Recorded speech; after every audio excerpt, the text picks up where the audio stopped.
femrat mbajnë zi vetëm 3 ditë, ndërsa për burrat e tyre 4 muaj e 10 ditë. Edhe zi në konceptin islam nuk nënkupton veshjen me xeza, siç mendojnë shumë njerëz. Zi nënkupton mos zbukurimin e femrës në ato 3 ditë, në mënyrë që të kuptohet se është një moment hidhrimi dhe mërzia, hidhrimi. Domethënë pikëllimi, më mirë se fjala hidhrim duke sikur nuk je i kënaqur me Zotin, po pikëllimi dhe mërzia.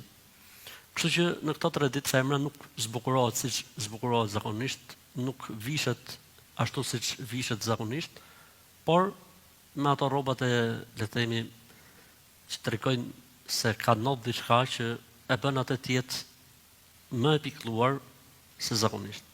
Ndërsa tradita e mbajtjes zi 40 ditë, apo tradita e mbajtjes zi 1 vit, apo tradita e veshjes së rrobave të zeza për femrën 1 vit, apo gjithë jetën, siç ndodh ndonjëherë në traditat tona, të gjitha këto nuk kanë të bëjnë me islamin si fe. Mund të quhen tradit, mund të quhen zakon, mund të quhen trashëgimi kulturore, po me islamin dhe me fen nuk kanë të bëjnë.